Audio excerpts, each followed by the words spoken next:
আসসালামু আলাইকুম প্রিয় শিক্ষার্থীবৃন্দ, নিবন্ধন প্রত্যাশী ভাই বোনেরা, আশা করছি ভালো আছেন। আমি আপনাদের সুপরিচিত মোহাম্মদ হারুনুর রশিদ উজ্জ্বল, প্রভাষক, আদর্শ college Dinajpur, founder and mentor easybiology.com। আমরা আজকে উন্মুক্ত ক্লাসে চলে এসেছি 19তম নিবন্ধন সাবজেক্টিভ কোর্সের সিলেবাস ভিত্তিক দ্বিতীয় অধ্যায় ক্লাসে।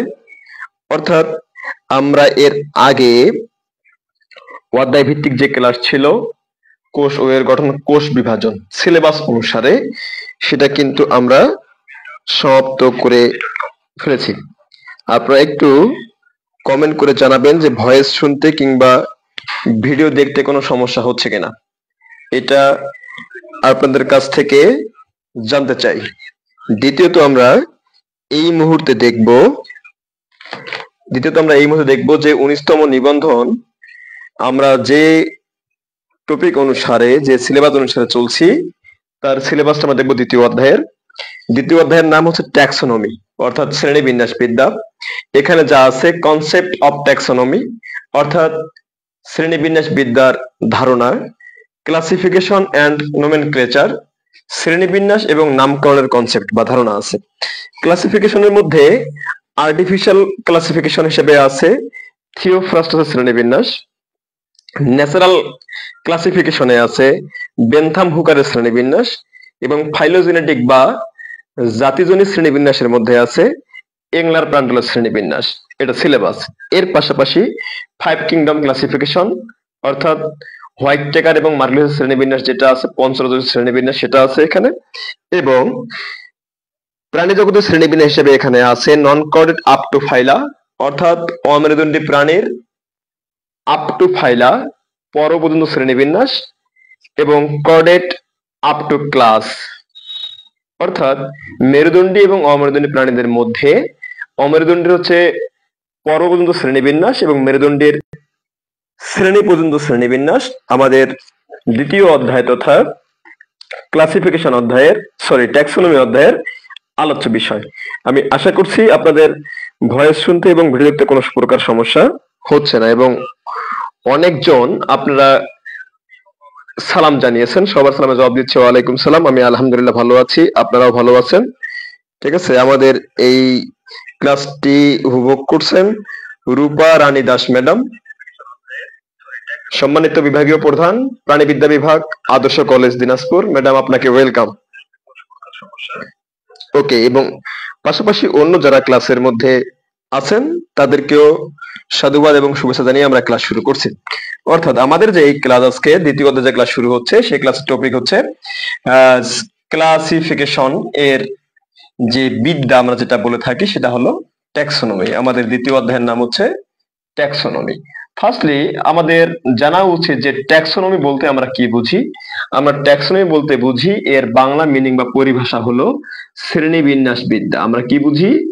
আমরা বুঝি শ্রেণীবিন্যাস বিদ্যা। ঠিক আছে, শ্রেণীবিন্যাস বিদ্যা। শ্রেণীবিন্যাস বিদ্যা জানার আগে আমাদের শ্রেণীবিন্যাস সম্পর্কে জানা উচিত। কি সম্পর্কে? শ্রেণীবিন্যাস সম্পর্কে জানা উচিত। শ্রেণীবিন্যাসের ইংরেজি হলো ক্লাসিফিকেশন। শ্রেণীবিন্যাসের ইংরেজি হলো ক্লাসিফিকেশন। ক্লাসিফিকেশন অর্থ হলো শ্রেণীবিন্যাস এবং ট্যাক্সোনমি অর্থ হলো কিন্তু শ্রেণীবিন্যাস বিদ্যা। তাহলে আমরা যদি শ্রেণীবিন্যাস সম্পর্কে জানতে পারি, আমরা শ্রেণীবিন্যাস বিদ্যা সম্পর্কেও জানতে পারবো। তাহলে শ্রেণীবিন্যাসটা কি, এটা আমাদের জানা উচিত। শ্রেণীবিন্যাসটা হচ্ছে এই সুবিশাল জীবজগতের প্রতিটি জীবকে তাদের সাদৃশ্য বৈসাদৃশ্যের ভিত্তিতে আদি হতে উন্নত ক্রমধারায় সাজিয়ে বিভাগ, শ্রেণী, রাজ্য, বিভাগ, শ্রেণী, বর্গ, গোত্র, গণ, প্রজাতি প্রভৃতি ধাপে উপধাপে বিন্যস্ত করা যে সিস্টেম, এই সিস্টেমটাকে বলা হচ্ছে শ্রেণীবিন্যাস। কি বলতেছি? আমরা এখন পর্যন্ত জানি যে পৃথিবীতে আবিষ্কৃত প্রাণীর সংখ্যা এখন প্রায় 15 লক্ষ, আবিষ্কৃত উদ্ভিদের সংখ্যা প্রায় 3 লক্ষের কাছাকাছি বা 3.5 লক্ষ।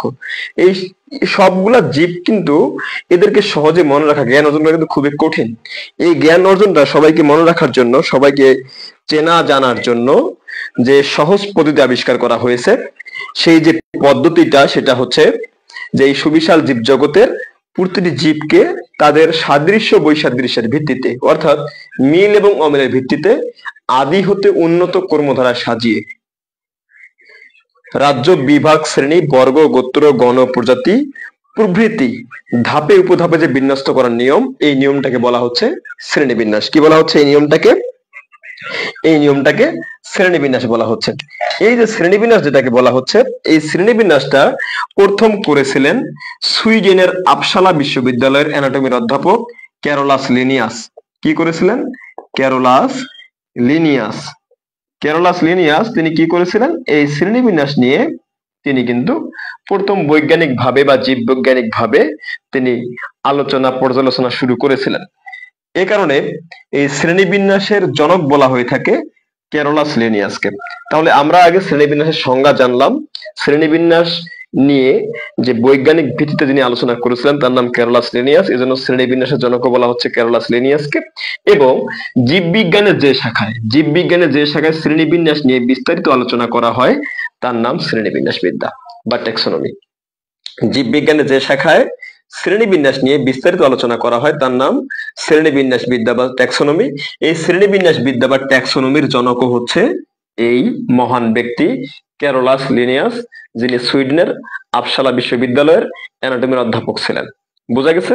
বলেন আপনারা কি এখন ট্যাক্সোনমি কিংবা ক্লাসিফিকেশন এই দুইটা বিষয় কি বুঝতে পেরেছেন? একটু কমেন্ট করে জানতে চাচ্ছি।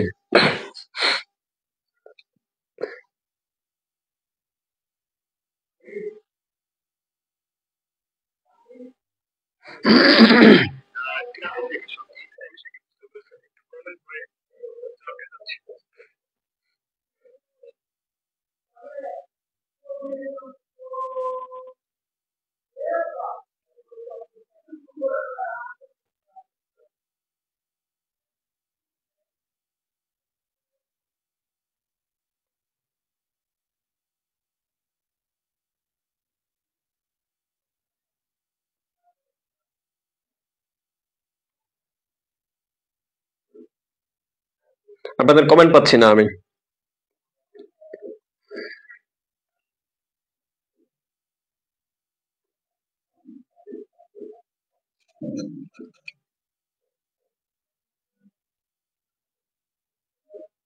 জি জি ক্লিয়ার, থ্যাংক ইউ, ক্লিয়ার।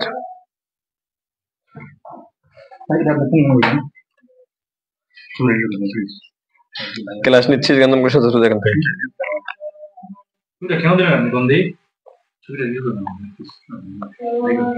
দিচ্ছি।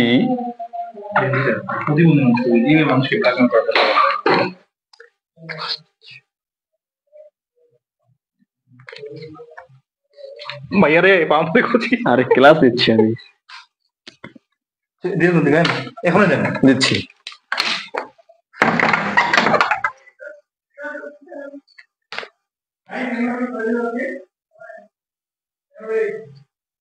ক্লিয়ার, আচ্ছা সবার কমেন্ট আসতেছে, থ্যাংক ইউ অল।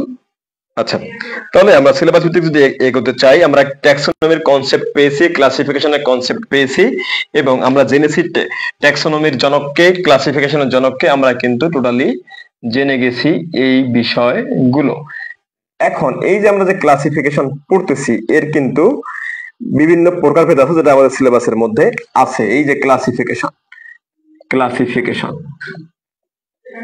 ক্লাসিফিকেশন যার অর্থ হচ্ছে শ্রেণী বিন্যাস। এই শ্রেণী বিন্যাসটাকে ভাগ করা হয়ে থাকতেছে কয় ভাগে?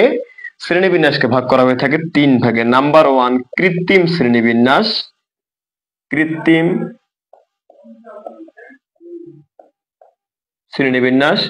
নাম্বার 2 প্রাকৃতিক শ্রেণীবিন্যাস, নাম্বার 3 জাতিজনিত শ্রেণীবিন্যাস। এই শ্রেণীবিন্যাসটাকে আমরা 3 ভাগে ভাগ করা হয়ে থাকে। যেটা কোশ্চেন হতে পারে, শ্রেণীবিন্যাসকে কয় ভাগে ভাগ করা হয়? 3 ভাগে ভাগ করা হয়ে থাকে। বোঝা গেছে? দ্বিতীয়ত আমরা এর আগে যেগুলো পড়লাম সেগুলোতে হচ্ছে শ্রেণীবিন্যাসের জনককে, শ্রেণীবিন্যাস বিদ্যার জনককে, শ্রেণীবিন্যাস বিদ্যার আলোচ্য বিষয় কি, এরকম কিন্তু কোশ্চেন হয়ে যেতে পারে। আমরা যেটা জানবো এখন যে কৃত্রিম শ্রেণীবিন্যাস, আমরা কি জানবো? আমরা যেটা জানবো সেটা হচ্ছে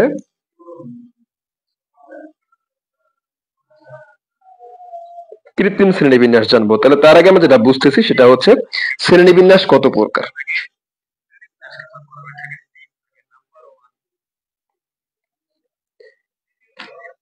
আচ্ছা, কৃত্রিম শ্রেণীবিন্যাস, কৃত্রিম শ্রেণীবিন্যাসটা কি? কৃত্রিম শ্রেণীবিন্যাসটা হলো সামগ্রিকভাবে একটি বা দুটি বৈশিষ্ট্যের ভিত্তিতে, সামগ্রিকভাবে একটি বা দুটি বৈশিষ্ট্যের ভিত্তিতে যে শ্রেণীবিন্যাস করা হয়েছে সেই শ্রেণীবিন্যাসের নাম হচ্ছে কৃত্রিম শ্রেণীবিন্যাস।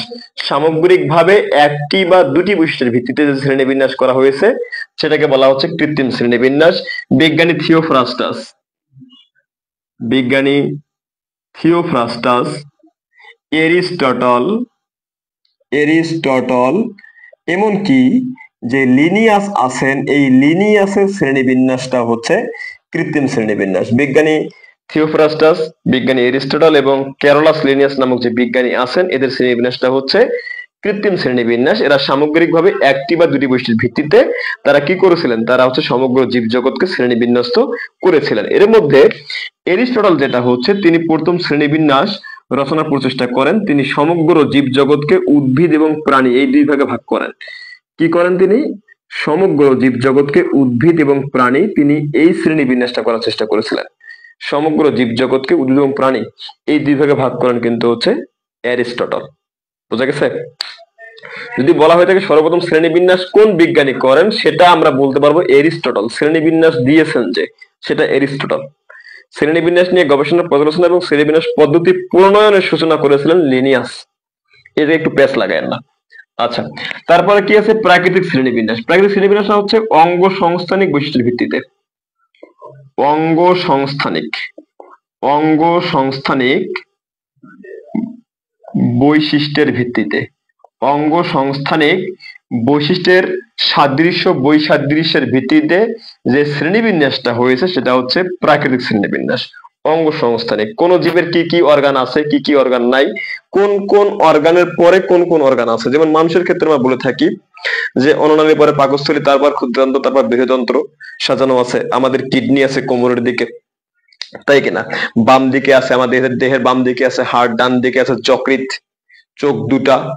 এরকম যে আমাদের অঙ্গ সংস্থানের সংখ্যা এবং কোনটার পর কোনটা অবস্থিত, সোজা কথা বলতে গেলে অঙ্গ সংস্থানিক বৈশিষ্ট্যের ভিত্তিতে যে শ্রেণীবিন্যাসটা রচিত হয় সেটা হচ্ছে প্রাকৃতিক শ্রেণীবিন্যাস।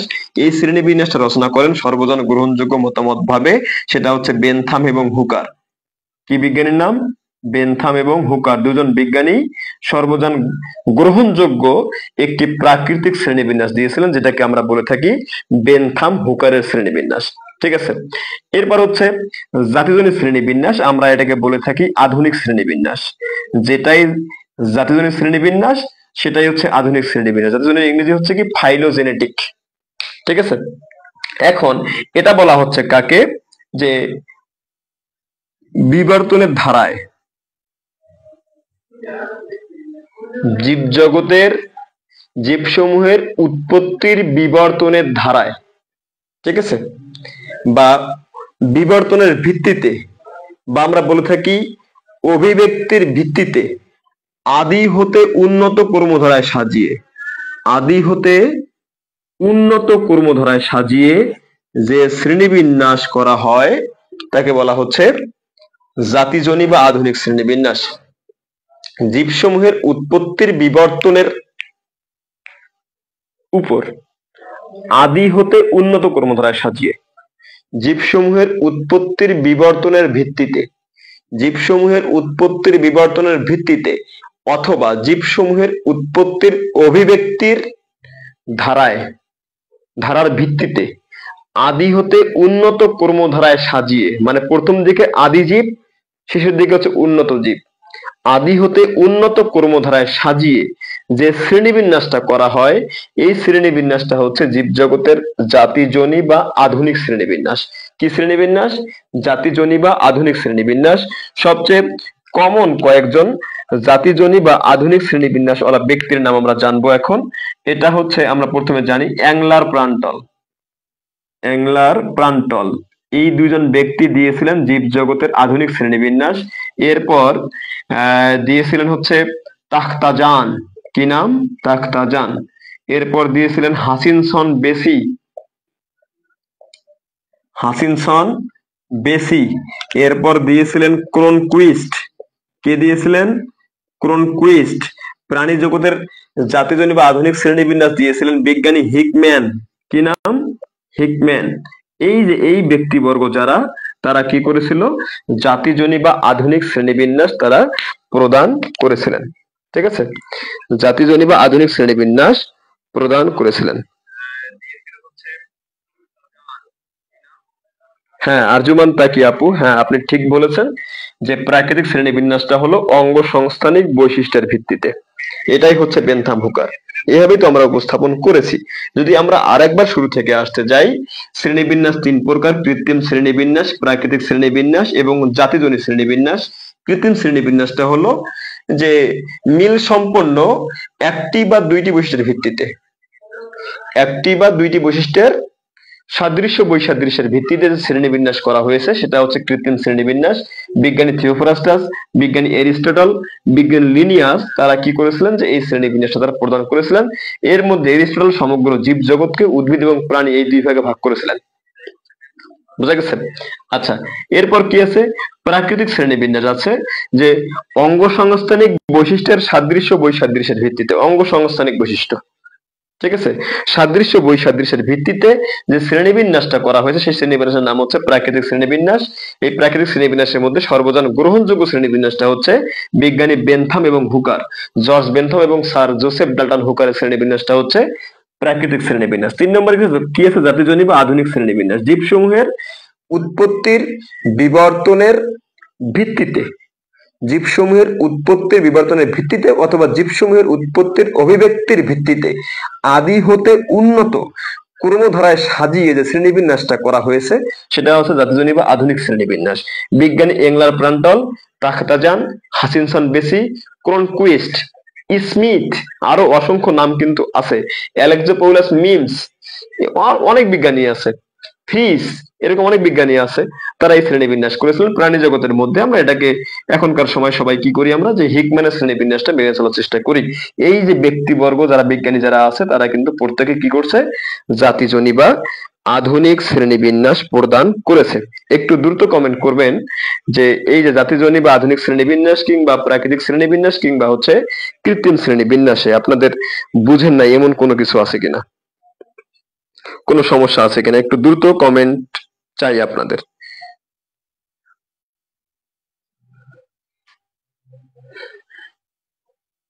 একটা দ্রুত কমেন্ট চাই।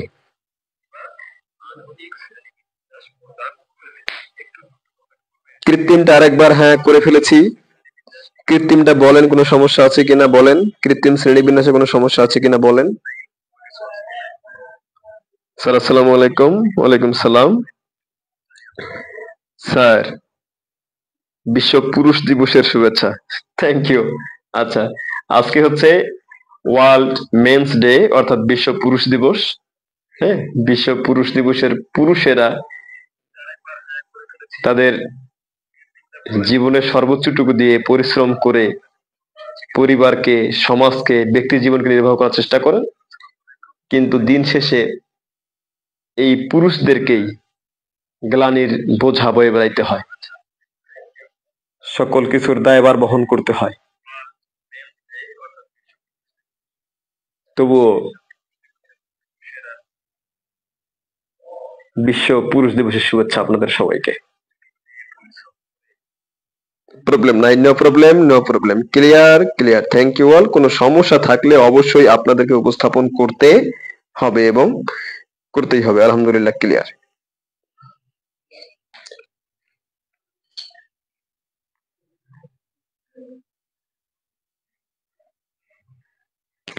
আমরা যদি এখন শ্রেণীবিন্যাসের ধাপগুলো দেখতে চাই, শ্রেণীবিন্যাসের ধাপ যেগুলো আছে, প্রথম ধাপ হচ্ছে কিংডম, তারপরে ফাইলাম অথবা এর নাম division, class, order, family, genus, species.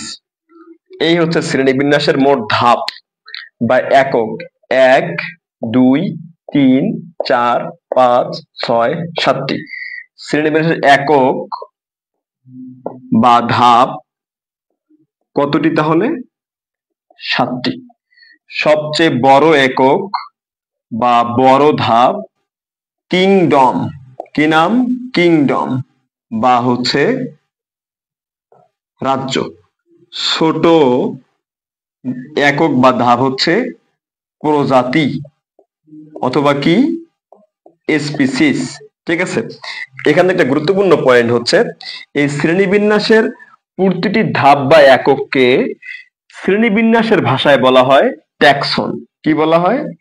এক বচনে বলা হয় ট্যাক্সন, বহু বচনে বলা হয় ট্যাক্সা। বুঝা গেছে? আমরা যেটাকে বাংলায় একক বলতেছি কিংবা আমরা বাংলায় যেটাকে আমরা ধাপ বলতেছি সেটাকে শ্রেণীবিন্যাসের ভাষায় সেটাকে বলা হচ্ছে এক বচনের ট্যাক্সন, বহু বচনের ট্যাক্সা। তাহলে যদি আমরা এই অনুসারে বলি, শ্রেণীবিন্যাসের সবচেয়ে বড় ট্যাক্সন কিংডম, ছোট ট্যাক্সন বা ট্যাক্সা স্পিসিস অথবা হলো প্রজাতি। বোঝা গেছে? এইটা এখান থেকে। তাহলে যে কোশ্চেনটা হয় যে ট্যাক্সন কাকে বলে বা ট্যাক্সা কি বা শ্রেণীবিন্যাসের প্রতিটি ধাপকে কি বলা হয়, শ্রেণীবিন্যাসের ভাষায় একে বলা হয় ট্যাক্সা। বহু বচনের ট্যাক্সা, এক বচনে ট্যাক্সন। সবচেয়ে বড় ট্যাক্সন কিংডম, ছোট ট্যাক্সন স্পিসিস বা প্রজাতি, বড়টা হচ্ছে কিংডম বা রাজ্য। বুঝা গেছে? তাহলে প্রজাতি কাকে বলে? দেখেন, প্রজাতি কাকে বলে? প্রজাতি বলতে সর্বাধিক মিল সম্পন্ন একদল জীবকে বোঝায় যারা নিজেদের মধ্যে মিলনে উর্বর সন্তান উৎপাদনে সক্ষম, এরা হচ্ছে প্রজাতি। আবারও বলছি, প্রজাতি বলতে সর্বাধিক মিল সম্পন্ন একদল জীবকে বোঝায়। একদল জীব, সেটা উদ্ভিদও হতে পারে, প্রাণীও হতে পারে, অণুজীবও হতে পারে। ঠিক আছে, ছত্রাকও হতে পারে, শৈবালও হতে পারে।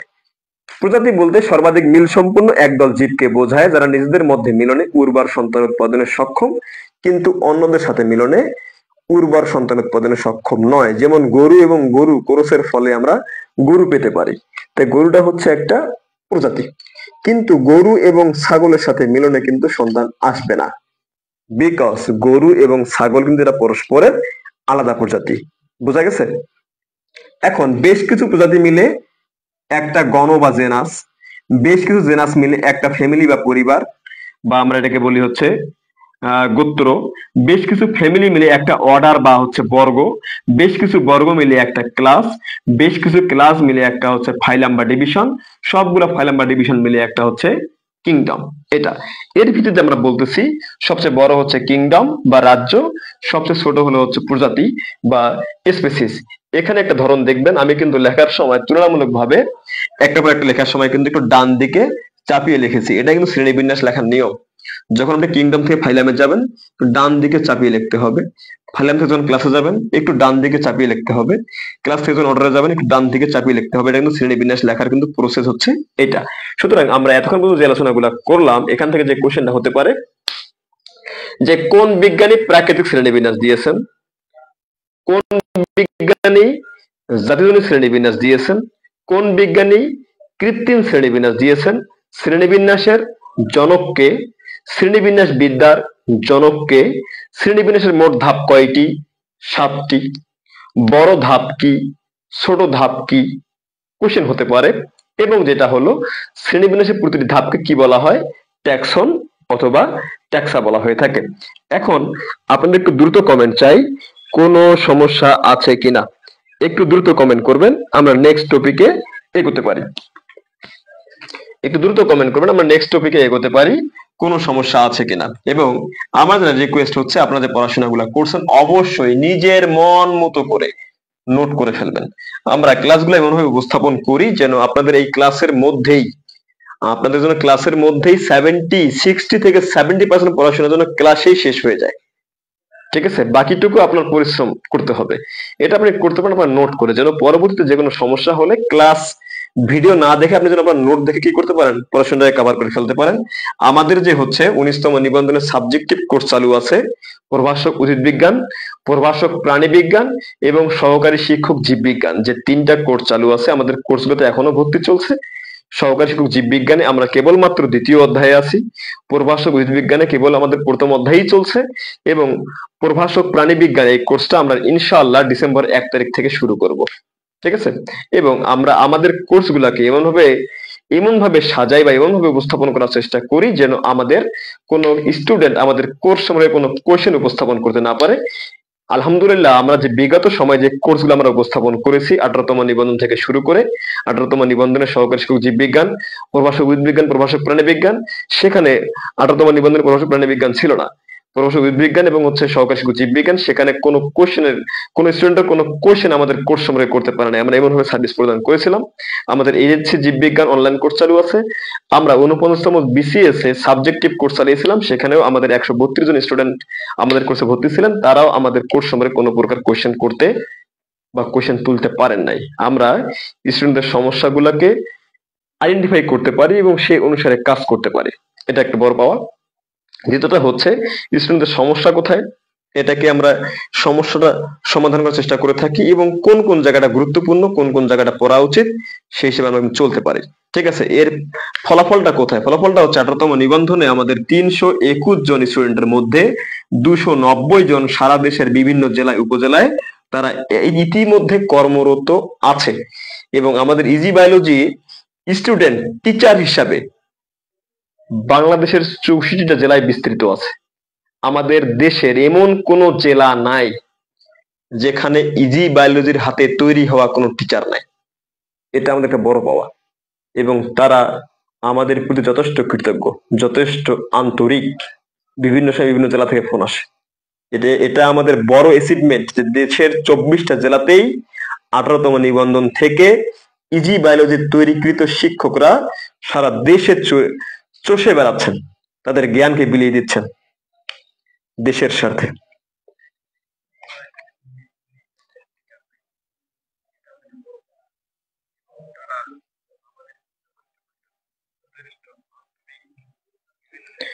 No problem, all clear. Thank you, সমস্যা নাই, ক্লিয়ার স্যার। এন্ড এর আগেও এই অধ্যায় খুব ভালো করে পড়াইছেন, থ্যাংক ইউ, সমস্যা নাই স্যার। নো, না স্যার। আসসালামু আলাইকুম স্যার। ওয়ালাইকুম সালাম।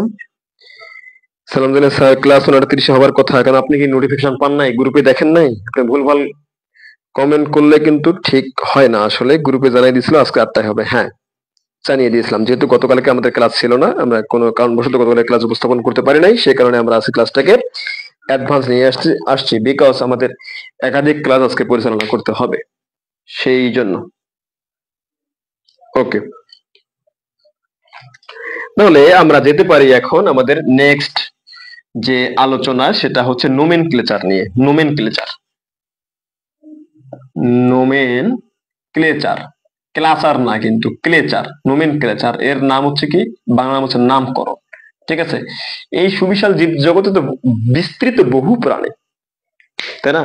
বহু উদ্ভিদ, বহু ছত্রাক, বহু শৈবাল, সমগ্র জীব জগতে তো প্রায় 18 লাখের মতো জীব এখনো বাস করতেছে একটা একটা গুণে যদি আমরা হিসাব করে থাকি।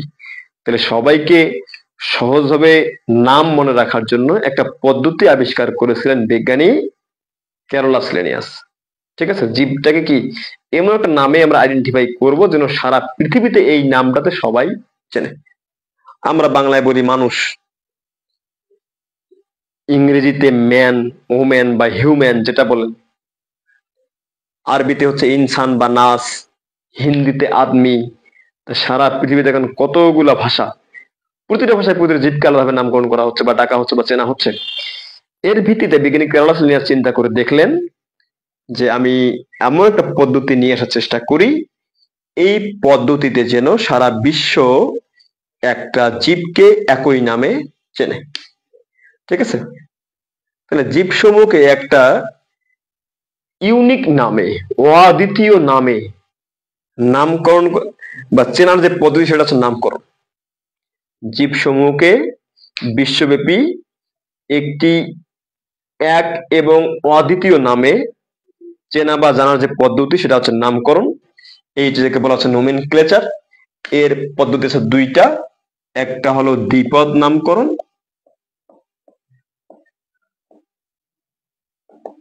আর একটা হলো ত্রিপদ নামকরণ। ত্রিপদ নামকরণ। কি নামকরণ? দ্বিপদ নামকরণ এবং ত্রিপদ নামকরণ, দুটারই জনক কিন্তু হচ্ছে ক্যারোলাস লিনিয়াস। এখন নামকরণ প্রণয়নকারী সংস্থা কিন্তু আছে। এই সংস্থা হচ্ছে দুইটা। কয়টা? দুইটা, যেটাকে আমরা চিনে থাকি ICBN নামে একটাকে চিনে থাকি এবং একটাকে চিনি আমরা হচ্ছে ICZN। ঠিক আছে, আসেন পরে বিস্তারিত দেখি কি বলা আছে। ইন্টারন্যাশনাল কোড অফ বোটানিক্যাল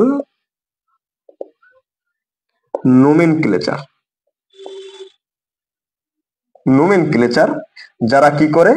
যারা হচ্ছে উদ্ভিদের নাম করে। কারা নামকরণ করে?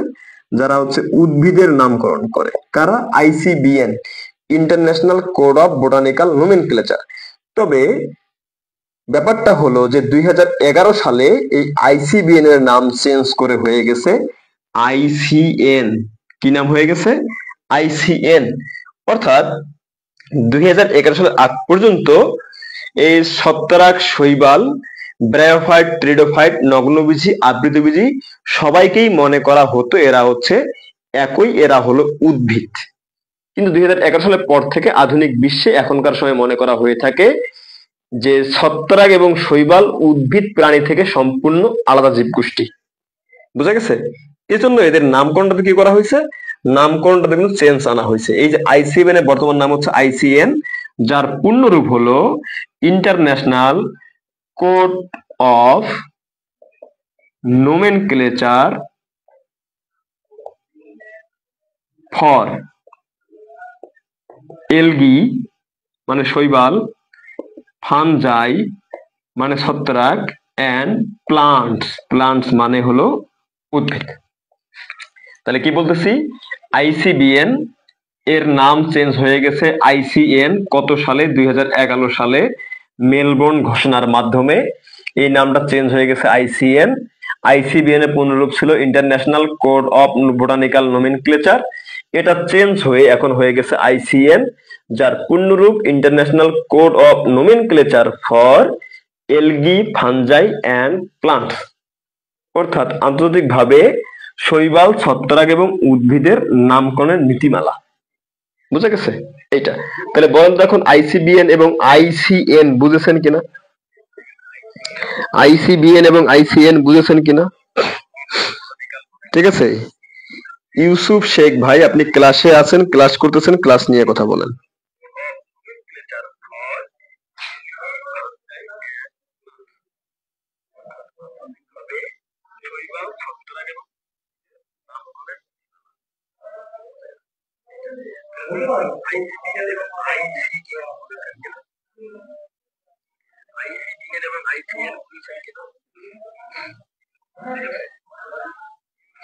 ভাই আপনি ক্লাসে আছেন, ক্লাস করতেছেন, ক্লাস নিয়ে কথা বলেন।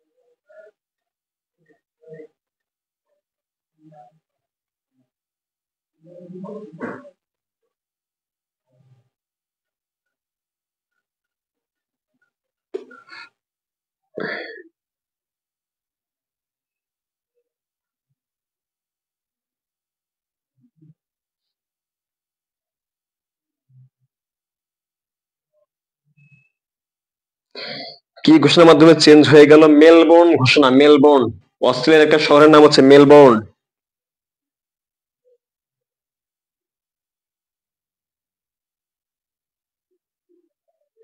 স্যার এটা প্রাণীবিজ্ঞান বা জীববিজ্ঞান বইয়ে খুঁজে পাই না।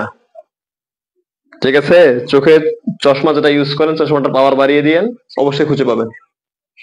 ঠিক আছে, যে চশমাটা ইউজ করেন সেই চশমাটার পাওয়ার বাড়াবেন, অবশ্যই বইয়ে খুঁজে পাবেন।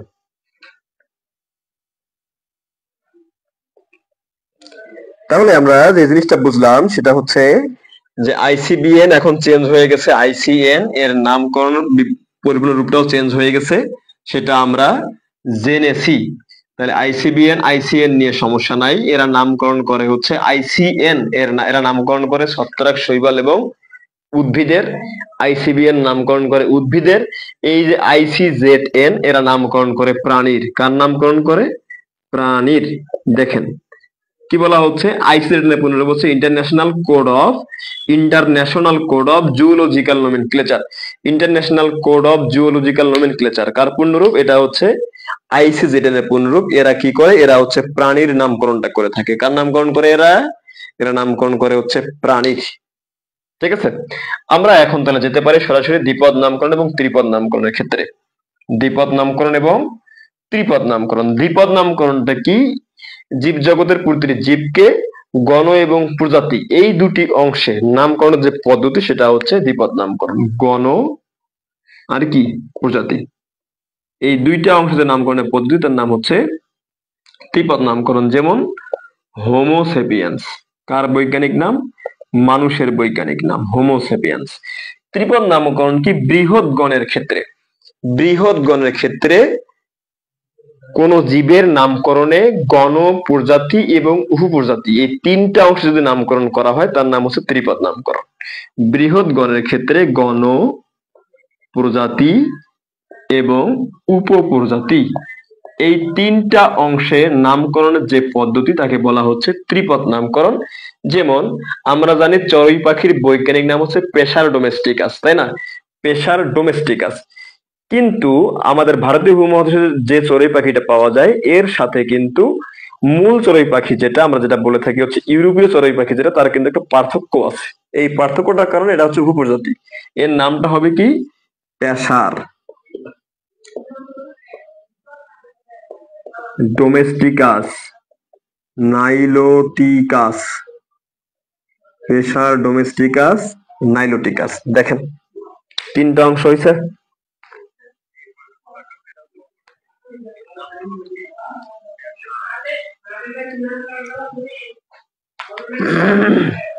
হ্যাঁ, মরিয়ম আক্তার মিতু মেলবোর্ন ঘোষণা বলেছি, মেলবোর্ন যেটা বলছেন সেটাই। তাহলে নোমেনক্লেচার এর নামকরণ আমরা পড়েছি দ্বিপদ নামকরণ, ত্রিপদ নামকরণ। দ্বিপদ নামকরণটা হচ্ছে কোন জীবের নামকে যদি আমরা দুইটা অংশে বিন্যস্ত করি, একটা হচ্ছে গণ, একটা প্রজাতি, এই নামকরণ হবে দ্বিপদ নামকরণ।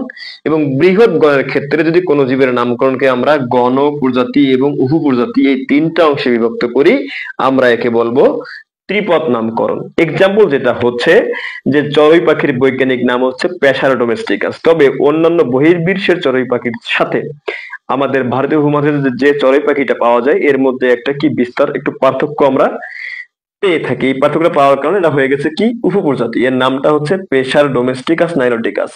গণ, প্রজাতি এবং উপপ্রজাতি 1 2 3 তিনটা অংশ নামকরণ পদ্ধতি ত্রিপদ নামকরণ। মানুষের বৈজ্ঞানিক নাম হোমোসেপিয়েন্স। গণ, প্রজাতি দুইটা অংশ 1 2, এর নামটা হচ্ছে দ্বিপদ নামকরণ। আশা করছি আমরা বুঝতে কোনো সমস্যা ফেস করি নাই।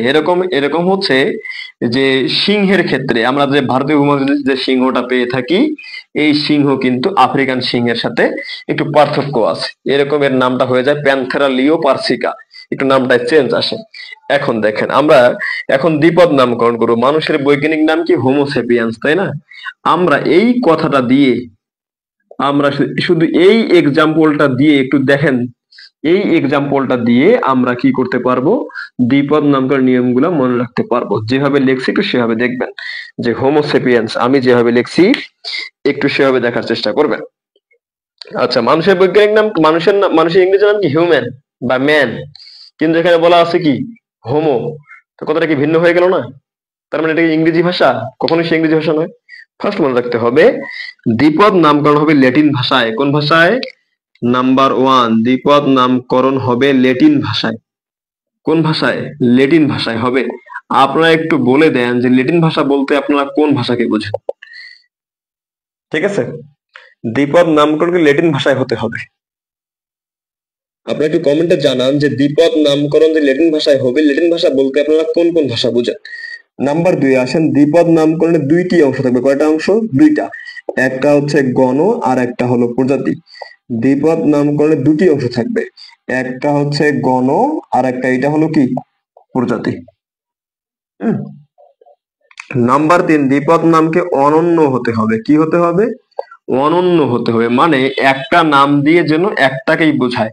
হোমোসেপিয়েন্স এই কথাটা দিয়ে যেন শুধুমাত্র মানুষকেই বোঝায়, যেন অন্য কোনো জীবকে আর না বোঝায়। প্যান্থেরা টাইগ্রিস, প্যান্থেরা টাইগ্রিস আমরা নাম শুনছি না? সেটা কার? সেটা সিংহের, হচ্ছে রয়্যাল বেঙ্গল টাইগারের বৈজ্ঞানিক নাম প্যান্থেরা টাইগ্রিস। বুঝছি না? এই যে প্যান্থেরা টাইগ্রিস দিয়ে শুধুমাত্র বাঘ বা রয়্যাল বেঙ্গল টাইগারকেই বোঝায়, এটা যেন সিংহকে না বোঝায়।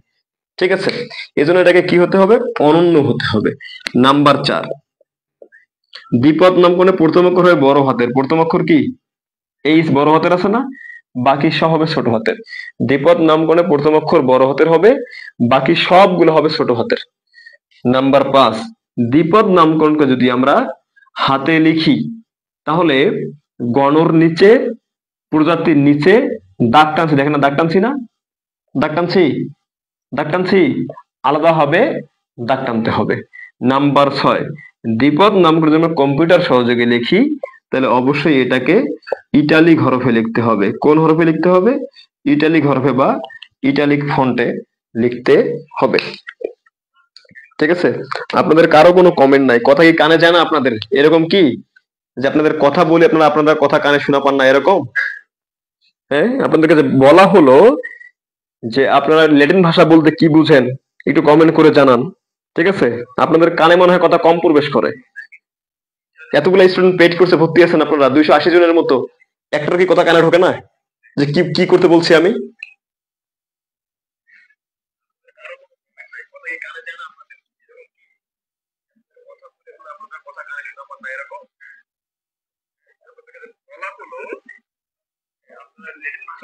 বলেন ল্যাটিন ভাষা বলতে কি বুঝেন, তাড়াতাড়ি কমেন্ট করেন। নিজের মধ্যে চেক করে রাখবেন, সবকিছু কিছু জানবেন না, বুঝবেন না এবং বলবেন না আমি পারি নাই। আপনারা বুঝছেন নাকি বুঝেন না এটা মানে জানানোও যাবে না। ল্যাটিন ভাষা বলতে আপনারা কি বুঝেন কি না বুঝেন সেটা কমেন্টও করা যাবে না।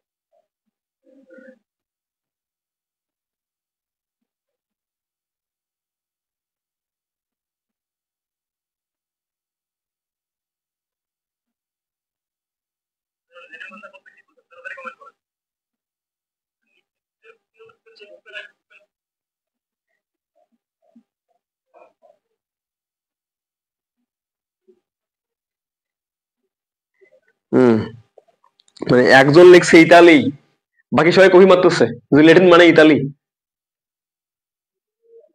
না পারেন সেটা বলেন, জানেন না সেটা বলেন। হ্যাঁ, থ্যাংক ইউ মাহমুদা মনি আপু, থ্যাংক ইউ যে জানি না। শারমিন আক্তার আপু বলছেন জানি না, হ্যাঁ এটাই ভালো। কিন্তু একজন বলছে ইতালি, এটা থেকে সবাই বলবেন ইতালি, এটা কিন্তু সমস্যা আসলে।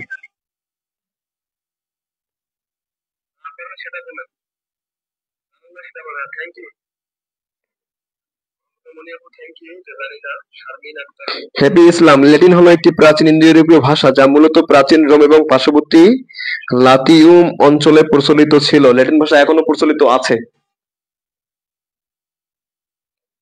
একজনেরও অ্যান্সার হয়নি।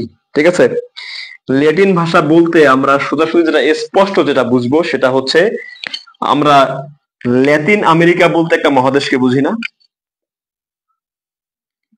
ল্যাতিন আমেরিকা বলতে আমরা একটা মহাদেশ বুঝি, ল্যাটিন আমেরিকা। সোজা কথা বললে দক্ষিণ আমেরিকা আমরা একটা মহাদেশ চিনি, দক্ষিণ আমেরিকা, যার দেশগুলো হলো Brazil, Argentina, Uruguay, Paraguay, Bolivia, Colombia, আছে না, ভেনেজুয়েলা, পেরু, এই দেশগুলো আছে না? এই দেশগুলো কোন দেশ? ল্যাটিন আমেরিকা, অর্থাৎ দক্ষিণ আমেরিকা মহাদেশের দেশ। ল্যাটিন আমেরিকার যে ভাষা, ল্যাটিন আমেরিকা মহাদেশের যে ভাষা এই ভাষাটাকে বলা হয় ল্যাটিন ভাষা। তাহলে এই ভাষা কোনগুলা? এই ভাষা দুইটা, একটা হচ্ছে স্প্যানিশ এবং আর একটা হচ্ছে পর্তুগিজ। পর্তুগিজ, এই দুইটা ভাষাকে একত্রে বলা হয় ল্যাটিন ভাষা। বোঝা গেছে? বোঝা গেছে এখন? এই যে স্প্যানিশ, স্পেন নামে যে দেশটা আছে এবং পর্তুগাল নামে যে দেশটা আছে, এই দুইটা দেশ কিন্তু সমগ্র লাতিন আমেরিকা মহাদেশকে শাসন করেছিল। ঠিক আছে? এজন্য ওই মহাদেশের ভাষাটা হয়ে গেছে লাতিন ভাষা। কিরকম? যে স্প্যানিশ ভাষা এবং পর্তুগিজ ভাষা, সোজা কথা বলতে গেলে এই দুইটা ভাষাকে বলা হয়ে থাকে লাতিন ভাষা বা ল্যাটিন ভাষা। ঠিক আছে? এই দুইটা ভাষা দিয়েই সমগ্র লাতিন আমেরিকা মহাদেশ চলে। এজন্য এই দুইটা ভাষাকে বলা হচ্ছে লাতিন ভাষা বা ল্যাটিন ভাষা। ঠিক আছে? ওই যে লাতিন আমেরিকার মহাদেশের যে দেশগুলো আছে, প্রত্যেকটা দেশেরই মাতৃভাষা হয় স্প্যানিশ নইলে পর্তুগিজ। যেরকমটা হচ্ছে ব্রাজিল নামে যে দেশটা আছে, এদের মাতৃভাষা কিন্তু পর্তুগিজ।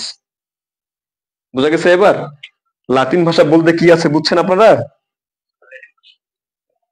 স্যার জানি তো, এটা আবার বলেন নাই কেন? হুম।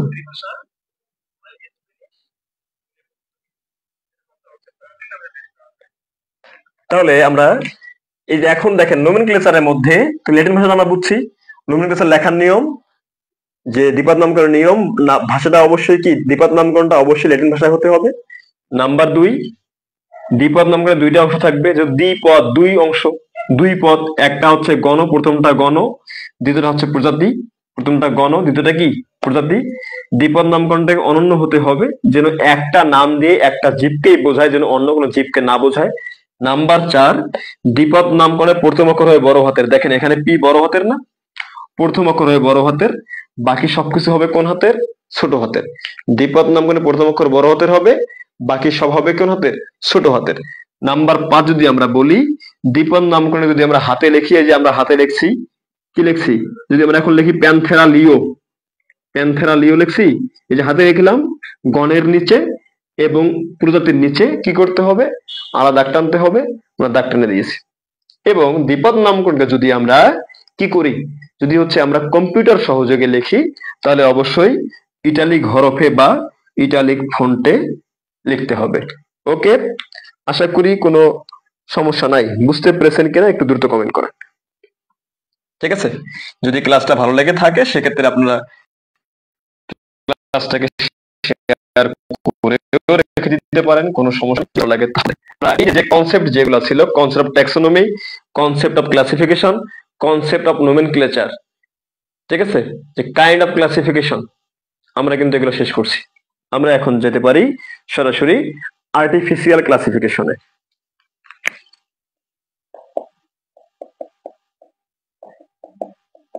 আমরা যেতে পারি আর্টিফিশিয়াল ক্লাসিফিকেশন। ঠিক আছে? যেটাকে বলা হচ্ছে কৃত্রিম শ্রেণীবিন্যাস। এবং আমরা ক্লাসের শুরুতে যখন শ্রেণীবিন্যাস পড়লাম, সিলেবাস যখন আমরা দেখলাম, সেখানে আমরা দেখেছি কৃত্রিম শ্রেণীবিন্যাস হিসাবে একজন বিজ্ঞানীর শ্রেণীবিন্যাস দেওয়া হয়েছে, তার নাম কি? থিওফ্রাস্টাস।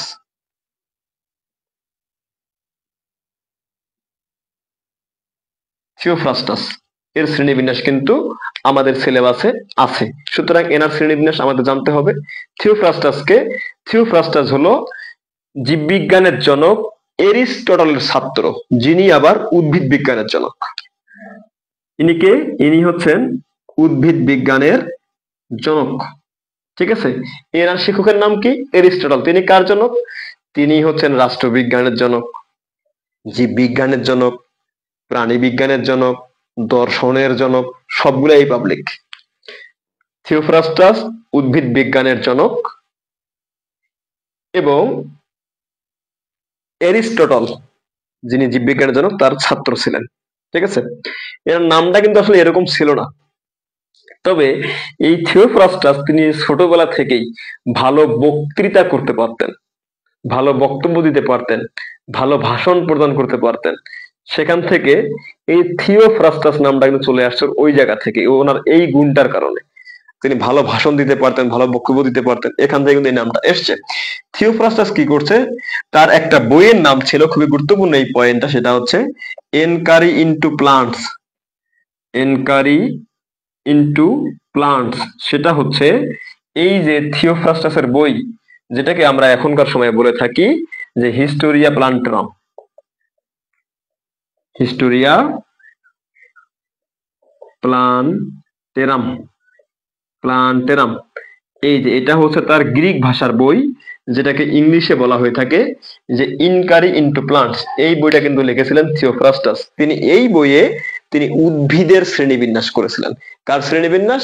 উদ্ভিদের শ্রেণীবিন্যাস। কিসের ভিত্তিতে? কাষ্ঠলতার ভিত্তিতে। কাষ্ঠলতা, শাখা প্রশাখা এবং জীবন ধারণের ভিত্তিতে তিনি সমগ্র উদ্ভিদ জগৎকে 4 ভাগে ভাগ করেছেন। কিসের ভিত্তিতে বললাম? যে কাষ্ঠলতা মানে কাঠ হয় কিনা, তারপর শাখা প্রশাখা এবং জীবন ধারণ, এই তিনটার ভিত্তিতে তিনি কি করছেন?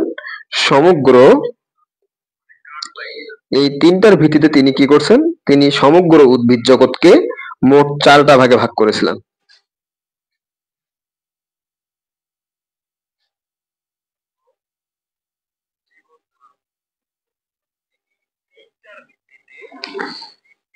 তিনি সমগ্র উদ্ভিদ জগৎকে 4 ভাগে ভাগ করেছিলেন। নাম্বার 1 বৃক্ষ, নাম্বার 2 গুল্ম, নাম্বার 3 উপগুল্ম, নাম্বার 4 বিরুৎ।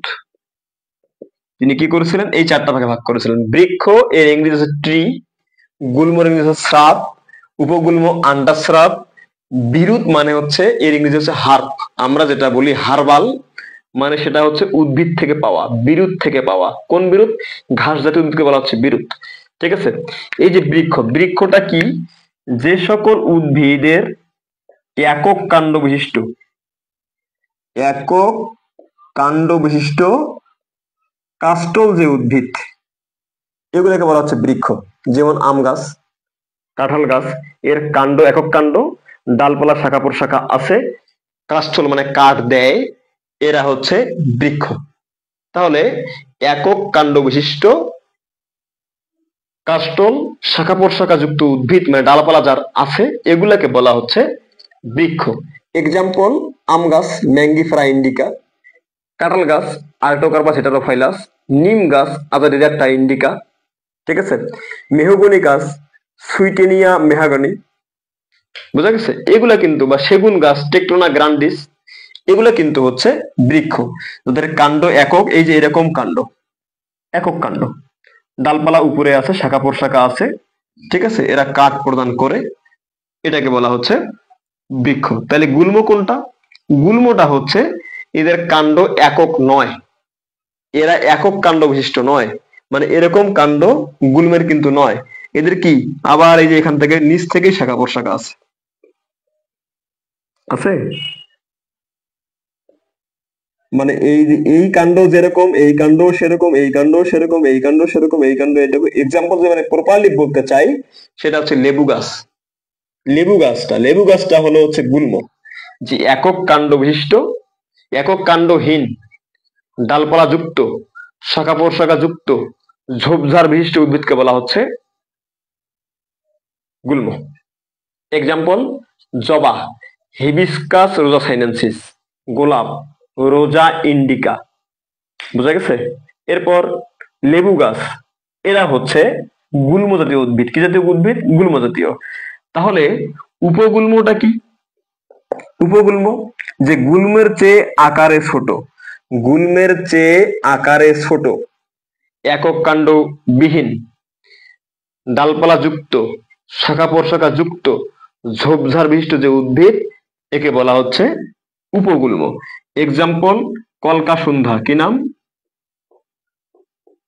কলকাসুন্ধা। এর বৈজ্ঞানিক নাম হলো কেসিয়া সোফেরা, কেসিয়া সোফেরা, এর হচ্ছে বৈজ্ঞানিক নাম। কলকাসুন্ধা শতমূলী, এর বইয়ের নাম অ্যাসপারাগাস, ঠিক না? বিরুৎ কি?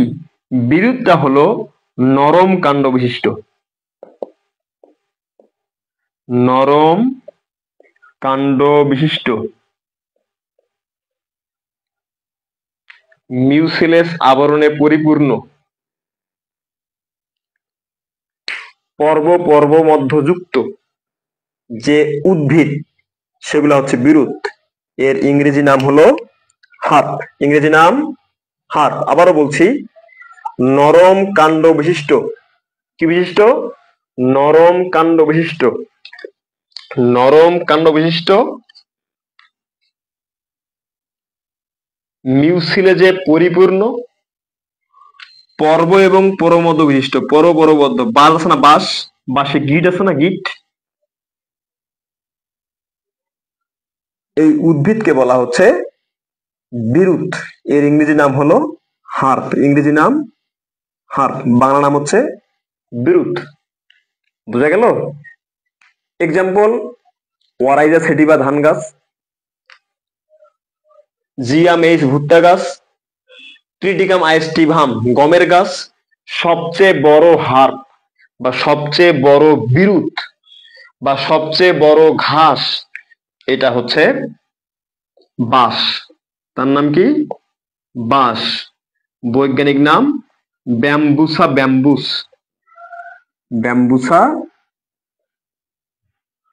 ব্যাম্বুস। সবচেয়ে বড় ঘাস, সবচেয়ে বড় বিরুৎ, সবচেয়ে বড় বাঁশ। আশা করছি সমস্যা নাই। সমস্যা আছে কিনা একটু কমেন্ট করে জানান, সমস্যা আছে কিনা একটু কমেন্ট করে জানিয়ে দেন। ওকে, এই বিরুৎকে আবার আয়ুষ্কালের ভিত্তিতে ভাগ করা হয়েছে 3 ভাগে। আয়ুষ্কাল মানে কত বছর বাঁচে। 1 নম্বরে হচ্ছে 1 বর্ষজীবী, নাম্বার 2 দ্বিবর্ষজীবী,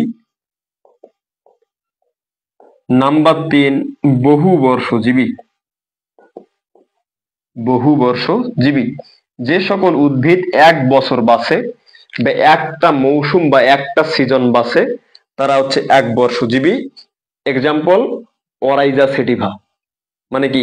ধান গাছ, ট্রিটিকাম আইস্টিভাম ভুট্টা গাছ, গম গাছ, আবার কি জিয়ামেইস ভুট্টা, এরা হচ্ছে 1 বর্ষজীবী, এরা ফলন দিলেই মারা যাবে। বুঝা গেছে? নাম্বার 2 কি? দ্বিবর্ষজীবী, যারা 2 বছর বাঁচে, এরা প্রথম বর্ষে দৈহিক বৃদ্ধি ঘটায়। প্রথম বর্ষে কি করে? দৈহিক বৃদ্ধি ঘটায় এবং দ্বিতীয় বর্ষে গিয়ে এরা হচ্ছে ফুল ফল বীজ প্রদান করে। এরা হচ্ছে দ্বিবর্ষজীবী। এক্সাম্পল হচ্ছে মূলা। এক্সাম্পল কি? মূলা।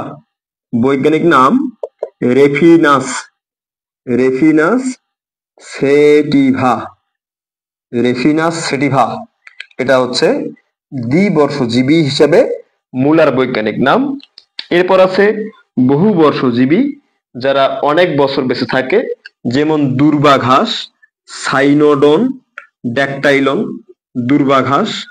তারপর যেটা আবার আমরা যেটা বলতে পারি যে ব্যাম্বুসা ব্যাম্বুস মানে বাঁশ, এরা হচ্ছে বহুবর্ষজীবী।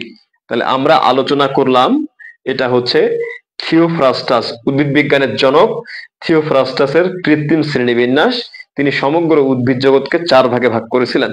এটা হচ্ছে বৃক্ষ, গুল্ম, উপগুল্ম এবং বিরুৎ। বিরুৎ কি একবার ফল দিয়েই মারা যায়? বিরুৎ তো একাধিকবারও ফল দিতে পারে। 1 বর্ষজীবী একবার ফল দিয়ে মারা যাবে, 1 বর্ষজীবী, ঠিক আছে? 1 বর্ষজীবী একবার ফল দিয়ে মারা যাবে। আমরা এখন দেখব হচ্ছে আজকের প্রশ্ন যেগুলা হতে পারে, আপনারা জাস্ট অ্যান্সার করবেন সরাসরি, কোনো অপশন আমি দিচ্ছি না, সরাসরি।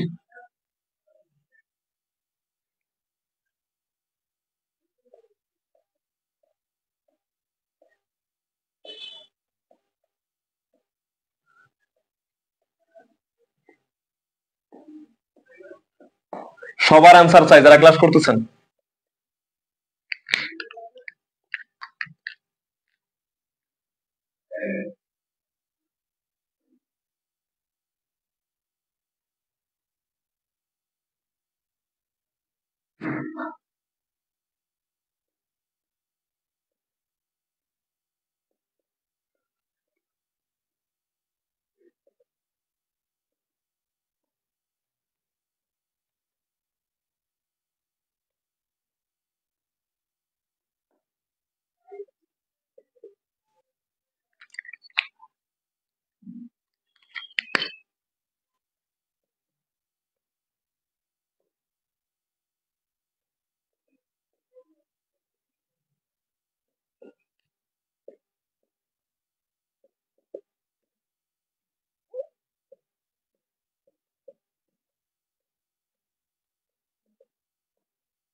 এই 5টা প্রশ্নের অ্যান্সার করেন।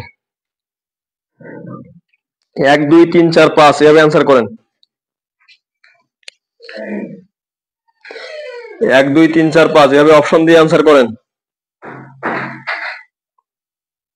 একসাথে একসাথে একসাথে। 1 এর কি অ্যান্সার, 2 এর কি অ্যান্সার, 3 এর কি অ্যান্সার, 4 এর কি অ্যান্সার, 5 এর কি অ্যান্সার, এভাবে অ্যান্সার করেন।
অ্যান্সারে আসেন।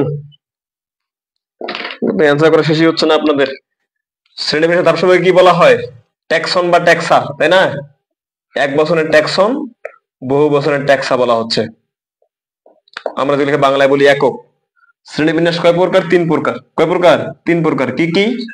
কৃত্রিম, প্রাকৃতিক এবং জাতিজনিক। উদ্ভিদ নামকরণের বর্তমান পদ্ধতির নাম কি? বর্তমান নাম হচ্ছে ICN। বর্তমান নাম কি? ICN। পুরাতন নাম কি? ICBN। বর্তমান নাম ICN। ধান কি জাতীয় উদ্ভিদ? সেই বিরুৎ জাতীয় উদ্ভিদ। কি জাতীয়? বিরুৎ জাতীয়। থিওফ্রাস্টাস রচিত বইয়ের নাম কি? Enquiry into plants. Enquiry into plants. আমরা বলতে পারি এটাকে যে যে বৃক্ষের উপর তদন্ত বা উদ্ভিদের তদন্ত বা উদ্ভিদের এই নামগুলো আর কি। আর এর গ্রিক নাম কি? হিস্টোরিয়া প্লান্টোরিয়াম। হিস্টোরিয়া প্লান্টোরিয়াম। বুঝা গেছে? এগুলা এগুলা হচ্ছে আনসার। ঠিক আছে? জানি না ক্লাসটি কেমন ছিল আপনাদের জন্য। সাধারণত আমরা চেষ্টা করে থাকি ক্লাসে সম্পূর্ণ তথ্য উপস্থাপনার, যেন আপনাদের সমস্যা না থাকে। আশা করছি আজকের এই ক্লাসেও আপনাদের সমস্যা নাই। ঠিক আছে? যদি সমস্যা থেকে থাকে অবশ্যই আমাদেরকে অবহিত করবেন, আমাদেরকে জানাবেন। তাহলে আমরা আমাদের সমস্যা নিয়ে সমাধানগুলোকে উতরানোর চেষ্টা করব ইনশাআল্লাহ। আমাদের ক্লাসে যদি কোনো প্রোগ্রেসের জায়গা থাকে, বোঝানোর যদি ঘাটতি থাকে, তথ্য উপস্থাপনা যদি ভুল থাকে, সেগুলো আপনারা আমাদেরকে জানাতে পারেন। ইনশাআল্লাহ আমরা সেগুলো ব্যবস্থা করার চেষ্টা করব। আজকের ক্লাস এ পর্যন্তই। দেখা হবে পরবর্তী রুটিন ভিত্তিক ক্লাসে।